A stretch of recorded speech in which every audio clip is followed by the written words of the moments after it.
So I am joined today by Janice Lee-Fu. Welcome. Hi, Emma. How are you?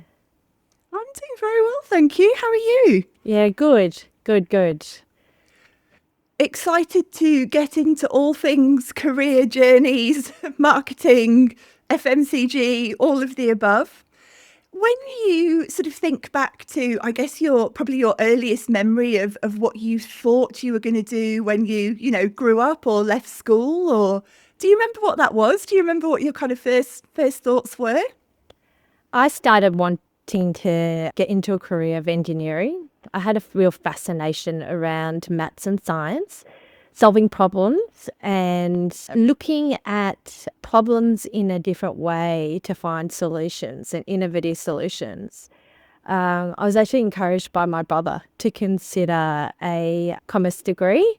And the first year I stepped into Monash University, I gained a real understanding of what a business, requires from a leader. And I fell into marketing because I just fell into love with the subject of marketing and the curiosity of understanding not just consumers, but people. So what makes them excited? How do we solve problems for them? And how do we find really innovative solutions? And I think that really built upon the curiosity I had growing up around that logical sense of maths and science, but becoming into more that innovative and creative space.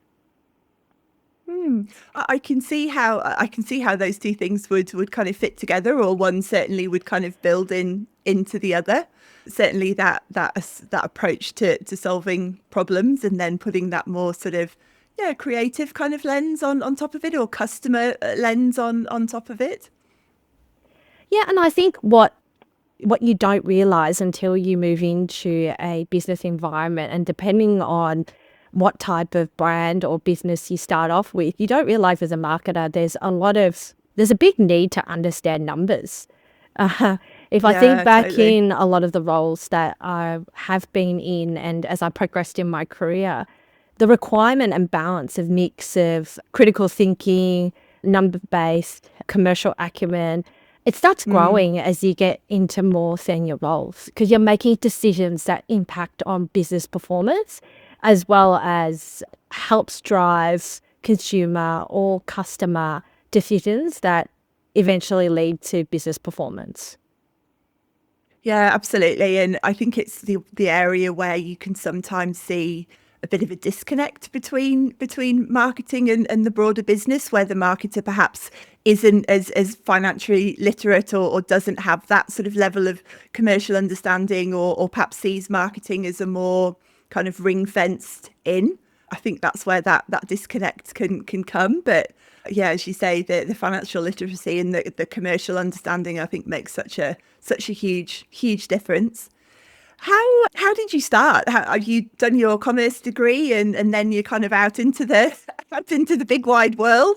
What happened then? Where was the starting point for you? Yeah, so I started my career in a AFX company called Paperlinks at that time. So they have evolved and been bought over by a different company now. So, they trade under the Nippon Paper Group. Oh, okay, Paperlinks yeah. at that time owned a really well-known brand called Reflex. So that's where I started in my career. As it was one of the best experience I had.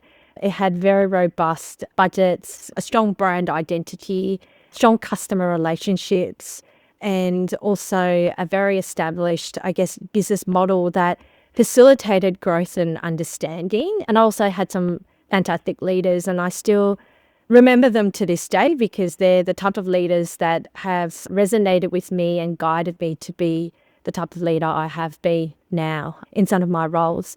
But I guess I was really curious around brands and innovation, and the first year in that role, it really developed a strong desire to build a career in marketing. So I had quite a few conversations in industry, and at that time, what I was encouraged to look into was build a career in FMCG, because FMCG not only had good discipline, so marketers are known to be well disciplined in their thinking and also in the way they operate and understanding brand. Some of the businesses I worked in, I had the pleasure to work for General Mills, and they had a global academy in understanding how to build brands and how does that resonate with consumers and customers. So there's a real good discipline around it, but also there's a really good robustness around innovation and in FMCG to remain relevant, not just in the eyes of your consumer, but also in the eyes of your customer, to keep stimulating growth within the category. Innovation is one of those key things that you have to understand the role it plays, and there's a fast turnover. Some of the categories I played in, particularly when I worked in private equity under Paddy's Foods, we were launching new products every 6 months across multiple portfolios.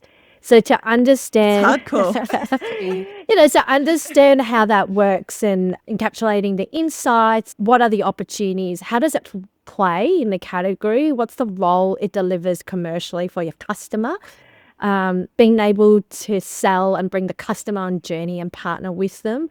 But then also understanding the backbone of manufacturing. Like when you're working in a product environment, a manufacturing environment, you have to be able to understand how you bring those ideas to life. Sometimes what is a consumer validated idea and is quite sensorial and tested well does not necessarily mean it works in the factory, and also it makes money. So there's a lot of moving parts that plays in. So understanding that full mix is really important.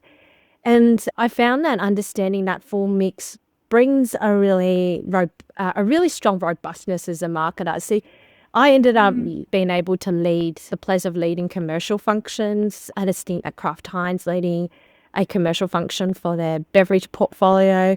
And I guess having that 360 view, that's when I landed in my next executive senior leadership role in a pure play environment in e-commerce, and being able to add value as part of the management team in the AUNZ business unit, and not just drive performance out of and deliver the outcome strategically from a marketing and innovation standpoint, but also provide a holistic business lens. Because when you have a seat on the table, you're making really sound judgment to what drives growth for a business. And at times on the leadership team, you may have to make some sacrifices or some judgment calls that may not be of benefit to the department that you're serving and you're looking after. But it's about the overall business outcome.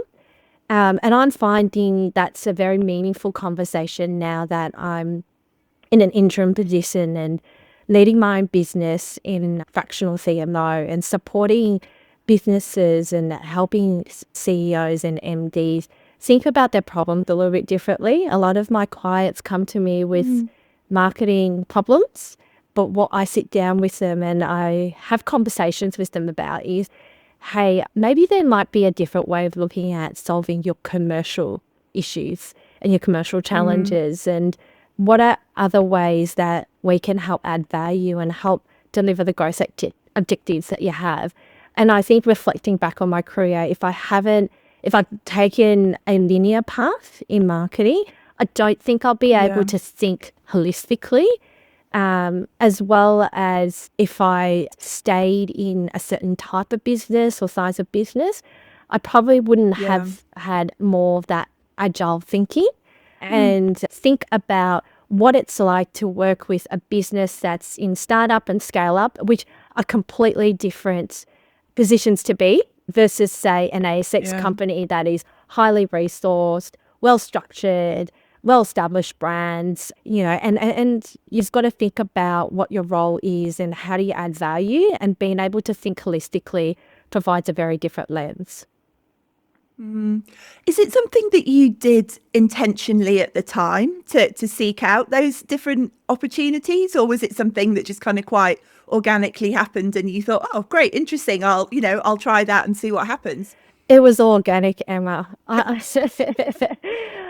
think I've always had this entrepreneurial side of me where I feel that it's all about having a little bit of fun along the way, right? You've got to... If you're not enjoying it, then what's the point, That's right. And, I think if I reflect back, I've even worked for founder-led businesses when they were listed, and they, on paper, they may not look as attractive, or the the size of the organization, the budgets weren't as attractive as some of the ASX companies. But because I was curious, was just naturally curious, I wonder what it's like to work for these businesses. And I also was curious around culture. I was always curious around the people that I would partner with and the progressive mindset that they have. And that curiosity just landed me in areas which I guess helped stretch my thinking. And when I think about my next move, or I think about the clients that I feel really engaged to partner with, I'm always looking for that mindset of progressiveness, the openness to be agile, and that curiosity. Because I think the curiosity also fuels the opportunity to solve problems and innovate. Absolutely. Yeah. It's such a, it's such a simple idea, being curious, but it's something that I hear a lot from people who have not done completely different things, but have had career paths like that you wouldn't necessarily from the outset, draw a line between A and D. But when you're there and the driver is, I wonder what that would be like. I wonder what types of problems they're solving. I wonder what I could learn in that business. I wonder what I could learn from that leader.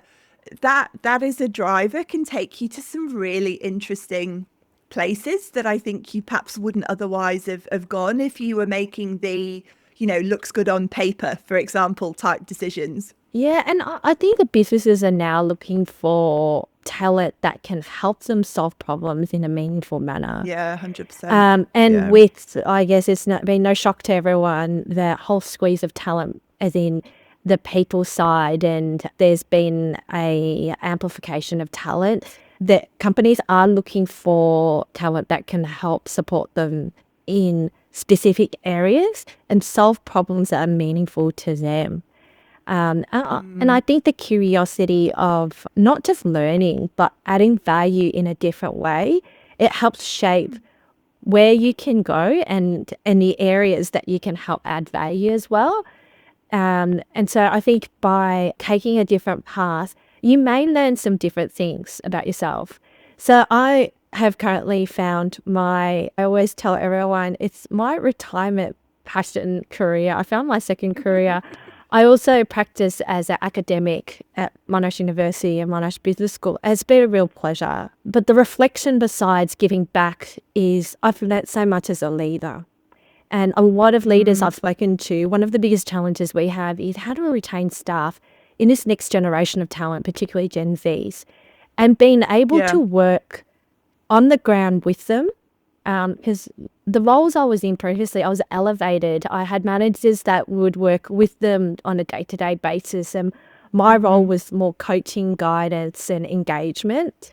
And I just find it's really shifted my thinking and my leadership style. So when I do go back in my next meaty role, I have a very different style of engagement that I would be bringing to the table around how to bring the best out of this new talent generation. They're actually really resilient.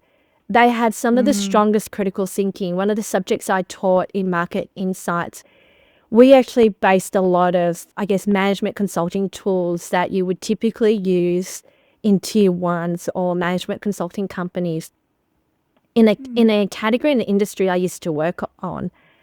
And the critical thinking I saw out of these students was phenomenal. And it really challenged the way I used to think as a leader around their resilience. Yeah. But what they need is that would support them. And it's not just a mentor. It's a support person that would sit down with them, have a conversation, and have a very adult conversation around solving problems in a different way, how they navigate through roadblocks, and being open to their thinking and challenge their thinking in a different lens. And I think there's a misconception that they always like to be told what to do, but in fact, they do like to be challenged. So what I would probably do differently, and this is just purely by taking a passion point that I had, it wasn't a career move, but it's now going to be my future retirement path. But it's taught me some valuable lessons around leadership and leadership, because it was so different to when I was entering into my career, how I was coached, how I was, and even the style of leadership that I was coached into or I learnt throughout my career. Because this new generation, and I don't think it's even a generational thing, it's just like being brought up with a very different, they have technology that we didn't have when we started in our career. And also the style of parenting is very different. I'm a mum to a young family, and the style of parenting is very different to when we all grew up. So the stimulation and the environment that they grew up in requires a different type of coaching and development. And I think as leaders, we've got to often listen and learn and adopt our style and ensure that we're having meaningful conversations with them that are individualized, but also when we're leading large teams, they can be amplified. And I remember standing in front of 400 postgraduate students and giving them coaching tips on authentic connections. So they were interested around networking, but I always see it as authentic connections. It's about having a very personalized approach to each of them, but also communicating to the masses. So I think as a leader, it's about setting that culture, that direction, in a meaningful manner that speaks to the individual, but also sets a unified culture so that you steer the ship really well as well. Super interesting insights, those, because I think there is a kind of a prevailing negativity a little bit around that generation that, and interesting that you say they're super resilient, because I think that's one of the things, the criticisms that certainly I have heard that perhaps they're not, whether that's, been true or not for that person that said it. But yeah, really interesting to hear your insights there, that it's perhaps a difference in style as much as it is almost a bit of a miscommunication, perhaps, how one generation is relating to another, as opposed to, oh well, actually the way they're doing it is not as good, or the way they're doing it is quote unquote wrong. It's just different. And if you haven't necessarily kind of taken the time to understand that difference and perhaps adapt your own approach, that maybe that's where that kind of disconnect is coming from. And I think if you reflect as a leader, the teams that you lead and the cross-functional teams that are involved in solving problems, it's the diversity of thinking that brings new ideas and innovation and growth. And I think it's the same when you look at the new generation of leaders. The way they think, the way they operate is different, and it may not be as structured, and it may not, and at times I think as leaders we see it as unprofessional, but it's interesting what they bring to the table if we listen. And I think as leaders and coaches, we also have an accountability to show them the way, but also show them the way with tools where they come and find the solution themselves and bring the best out of their creativity and their curiosity, so that they find solutions and that's how growth occurs. If we're doing the same things over and over again, I think it just shows that we're not bringing that critical thinking. I was just reading an article by the CEO of Amazon on HBR, and the way they run their business as a large matrix organization is very flatlined and entrepreneurial. And his key insight is bring critical thinking to the table and not fall into the stigma of what is the same. And growth is driven by real critical thinking and having that innovative and open-minded approach, and it's that agility.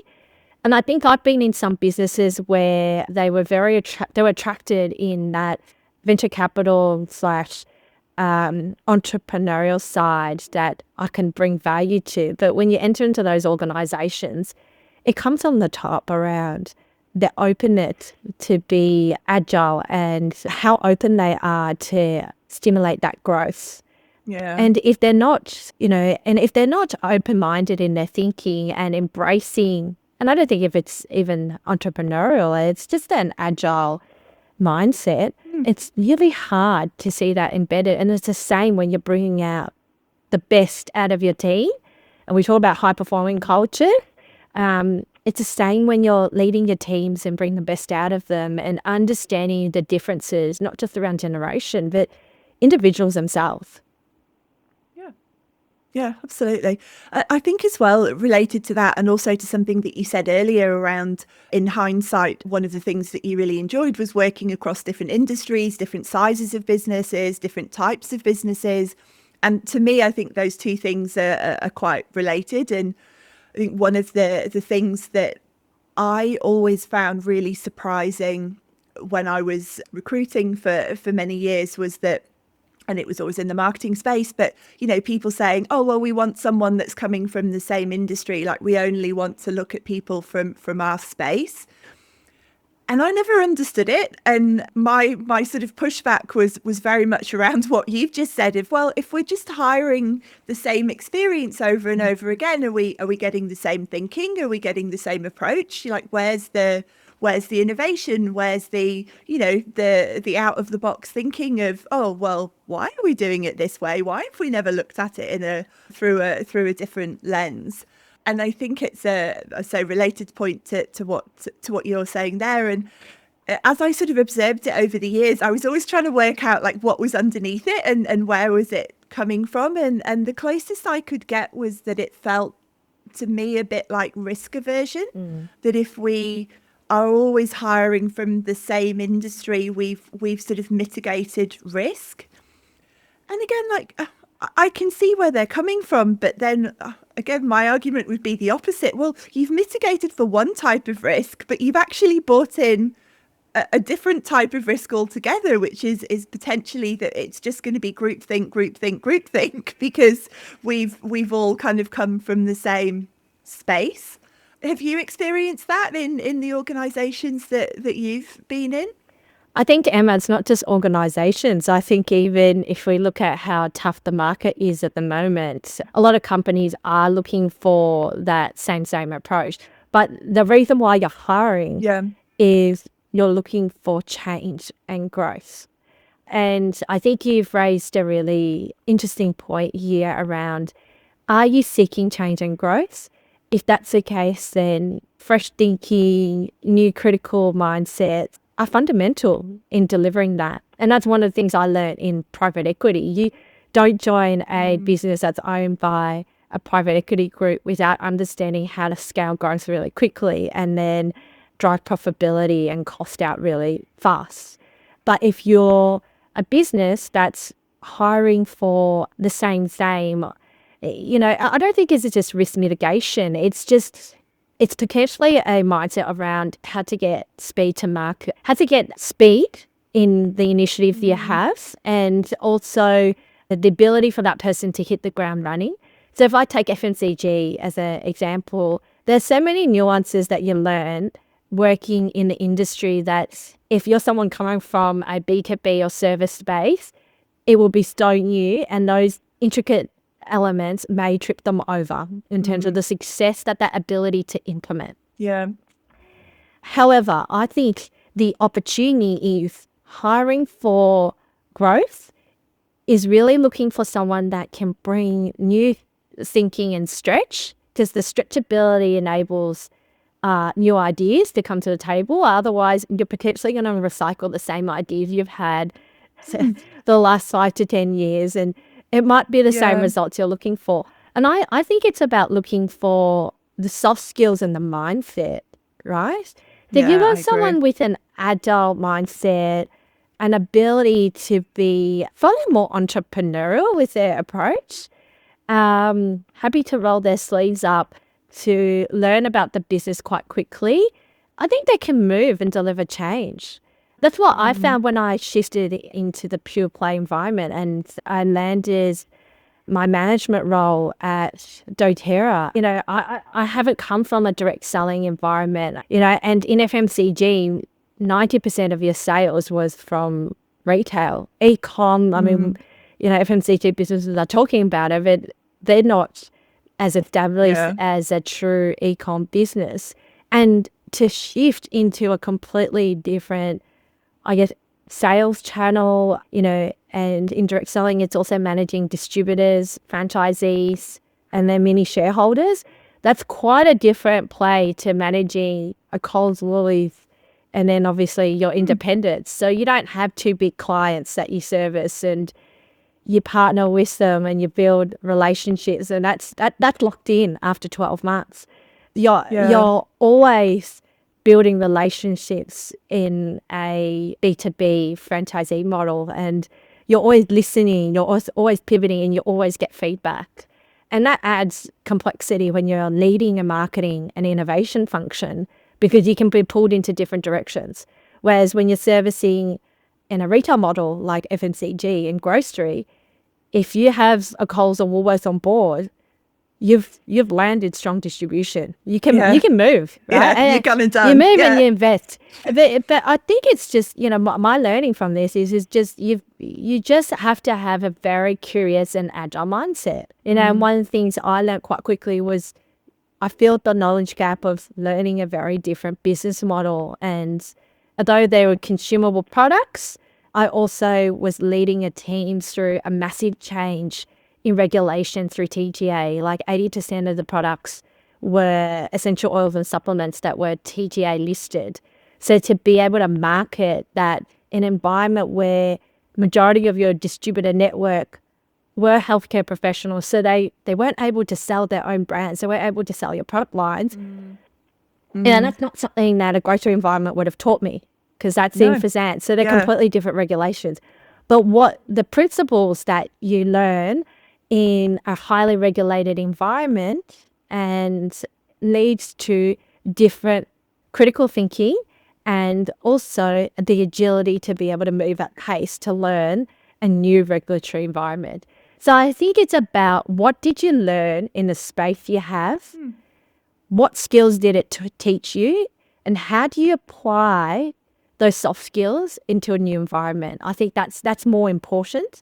So if I was a hiring manager looking to drive change with a remit of change and growth, I would have a think about looking at talent that was existing in the industry, but also looking at talent that have maybe come from a different space, but bring skills to the table that will help add value to my team.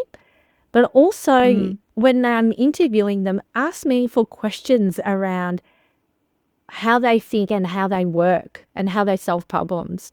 Because it might surprise them around the different type of talent pool, and it might bring some fresh new thinking that they're looking for. Yeah. Interesting your point there on FMCG, because as I was, for years whinging about this same industry experience, the only caveat I would ever have on it was FMCG. I would kind of let that one through as, I think FMCG is actually really nuanced, and I could kind of understand the reasons for that. But even, and you touched on it there, you mentioned kind of the regulated or heavily regulated industry with the essential oils.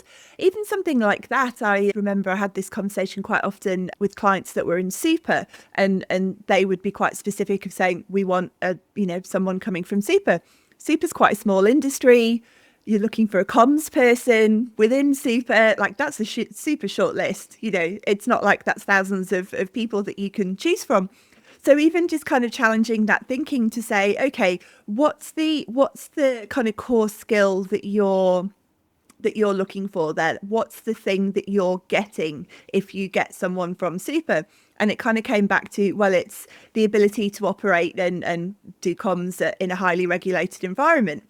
Okay, so if that's the thing we're looking for, then what other highly regulated environments are there? Well, you could maybe look at someone from energy, because that's the same kind of skill. When they're writing comms, it's going to have some really strict guidelines. Legal are going to be very involved, all of that kind of thing. So even just kind of challenging thinking in that way. And to your point, and the thing I really resonate with that you've said a couple of times is the ability to solve problems. And if you kind of take it back to that, what are the problems that we're trying to solve? What kind of, ecosystem do those problems exist in? And let's actually focus on that. And almost the marketing becomes it's a toolkit, and solving the problem is the ultimate goal. And then you kind of go into your marketing toolkit to select the right tool to solve that broader business problem. And that's kind of how I think of hiring these days. It's they have a business problem that either they don't know how to solve or that they don't have the resources to solve. And that's what the hiring is for.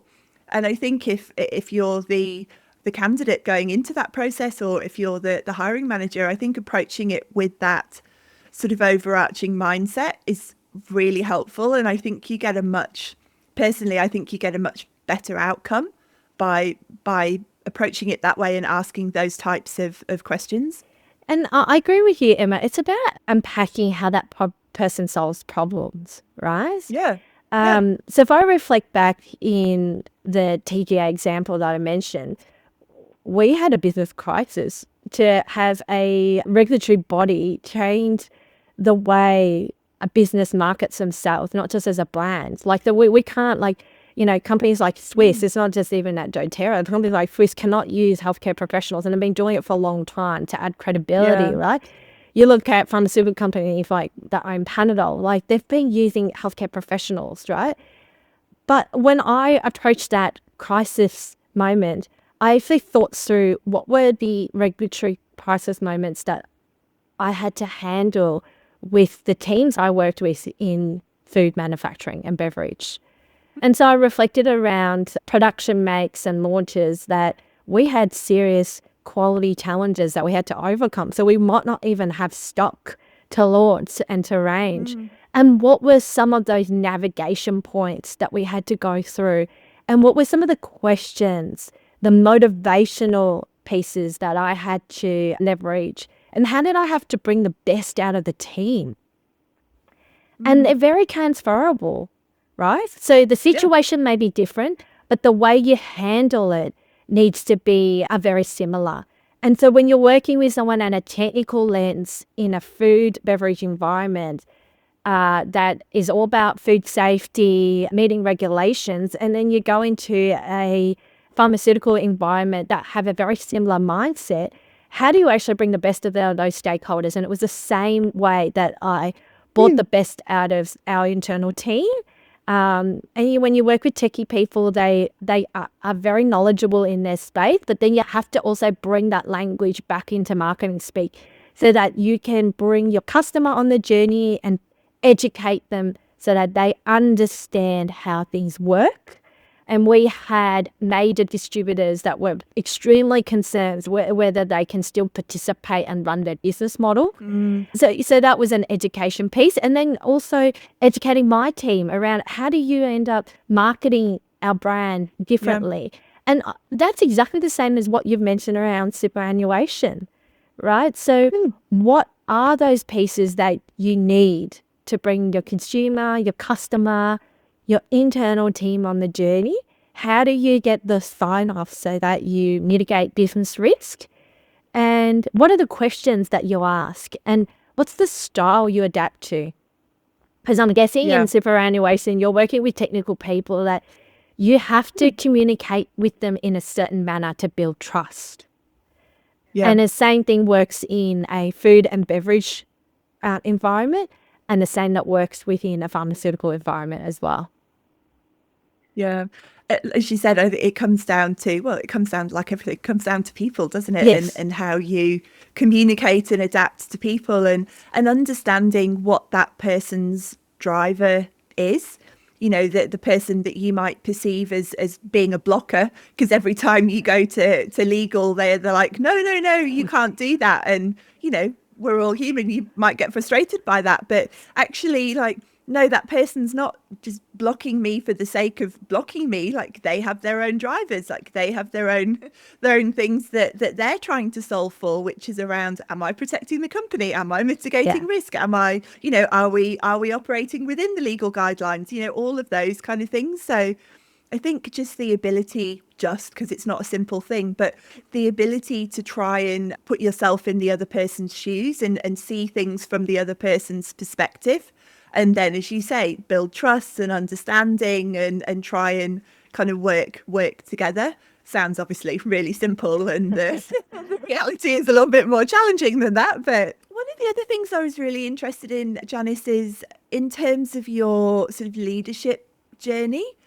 When you sort of think back and you were sort of initially kind of starting off on that, it's one of the things that comes up quite often of, I guess, that little bit of chicken and the egg. You know, if you don't yet have leadership experience, how do you get into your first role? If they're looking for people that have only got leadership experience, how did you navigate that, and what were the things that kind of made a difference for you? Yeah.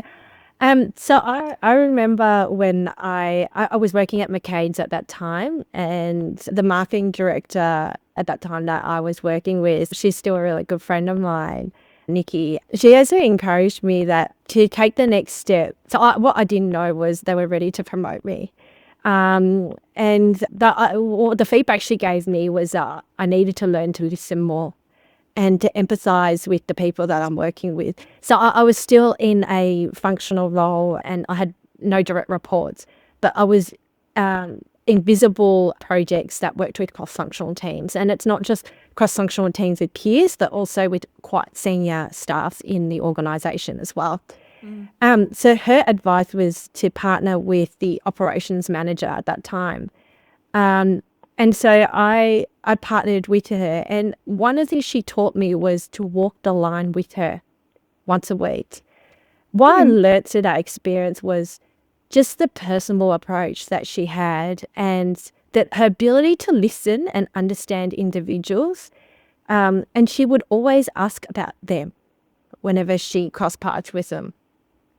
And that taught me a really valuable lesson, and I still have opportunities in the listening space. My husband always says I have room to grow in that space. And I think as leaders, you do fall into this trap around driving business performance and getting the best out of your team versus listening. And it's a seesaw effect. It's something you work towards and it's ongoing. But that really taught me a valuable leadership lesson around listening, being comfortable with myself, to be authentic with others, and work with others in a very personal space. And I found that the engagement that I brought in the teams that I was leading on, particularly innovation projects that were quite cross-functional, and also cost optimization projects, because they're extremely sensitive when you start changing things that are working. In a business, they really I saw some really great results in implementation. So if I reflect on what I learned then in an operational level, it's just opening up yourself in opportunities to influence and guide and lead in initiatives in an organization. You don't have to have a direct report or a team to lead to be a leader. You are a leader if you set the mindset right and you work with others. And a leader is all about bringing people on the journey and getting outcomes delivered for a business that delivers meaningful business results, right? Where we see a lot of opportunity and innovation fail is the lack of implementation, the ability to bring initiatives to market. And that's what I find is the sweet spot. So when I would pivot, and in the role I led at doTERRA, I had a team of 20, and there's 40% vacancy, change remits, new processes, and their remit was, we need to get work done, and the work wasn't getting done. We had an exceptional team, like every single person on the team was exceptional, and what I learned. And through that experience and reflecting back what I learned early in my career was stepping back and listening. And I found in the first 3 months, I wasn't embedding the change quick enough. So I then pivoted and thought back, what did I learn in my career? Right? And I thought back in that incident in McCain. So as a leader, I met with every single staff every 6 weeks, whether it's direct or indirect report, for 30 minutes at least for one-on-one. That's a lot of time for that size team. But what I found was it was listening and genuinely about the individuals. And it reminded me of that walk on site. And I would always ask about them. How are they going? what's not keeping them awake at night. It was less about work. It was more about them as individuals. And it's Yeah, interesting when, as a leader, you find that when you start genuinely caring about some of these areas, there's actually a lot of things that people go through. We're just people, right? We have a lot of things that we go exactly. through that Yeah. are potentially holding us back in performance. And I remember helping an individual in the team out and helping them find their way. I ended up promoting that person twice in the time I was Yeah. in the company, and it's so rewarding. So then when and it was actually a reverse gift too. So when I fell pregnant with my daughter at that time, every single person in their one-on-ones turned around and came to me and said, enough about me. What about you? How can I help you? This is such a Yeah. wonderful time in your life. And, you sit back and reflect as a leader and go, when you have to sit and listen, genuinely care about the Mm. people you work with and know that they are individuals themselves, it might surprise you what comes through. And it might surprise you Yeah. even with people you think are not performing well or may not be bringing the best out of themselves at work.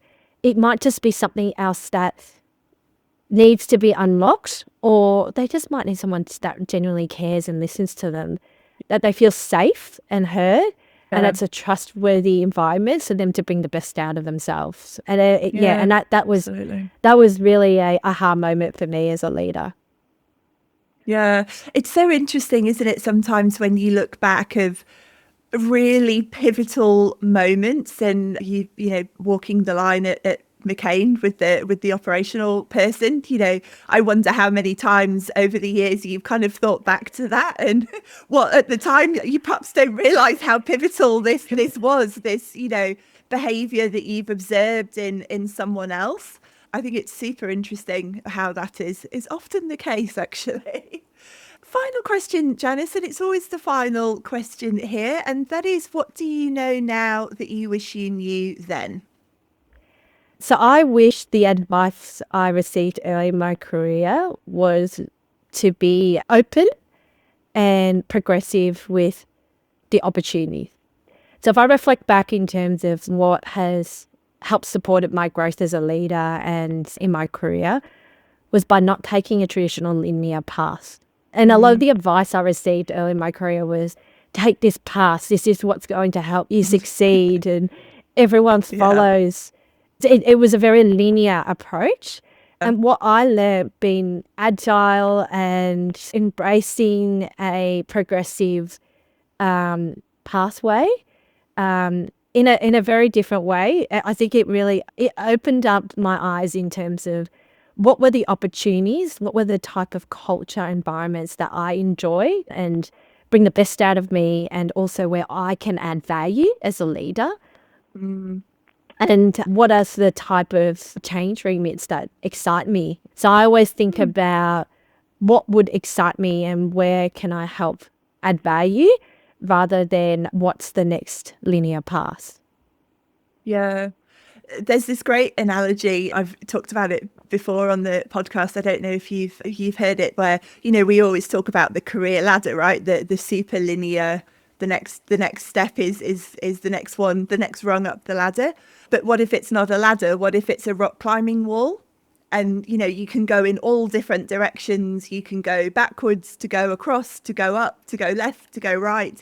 And to me, I just think that's such a more appropriate and also far more interesting way to think of it, that it's not just this very fixed linear thing. It's, you've got all of these different kind of options open to you. And you still reach the destination, don't you, Emma? Yeah, You just exactly. reach it a Because different there's not way. only one. Yeah, there's not only one way to the top. That you might have to, and the quote unquote fastest route might actually be to take two steps back, to go down to the left, because you need to go way over here to get to the top. I think it's a really clever. I think it's a really clever way, a clever analogy, and a clever way to think about it. Yeah, It's not my idea, by the way. I'm busy saying it's clever, but and sometimes the view at a different spot versus the top may yeah, be very interesting and maybe yeah. probably could be more rewarding as well. Yeah, and may also completely change your perspective because things look different from different places, right? So yeah, it's a good one. Great piece of advice. I like it. Thank you. Oh, no, it's a pleasure. And I really enjoyed the chat. I love that analogy. I think I'm going to bring that to my future coaching sessions as well. Yeah, it's originally from Harvard Business School. I'll dig it out and I'll send it to you because I do think it's a really useful one. Yeah, great.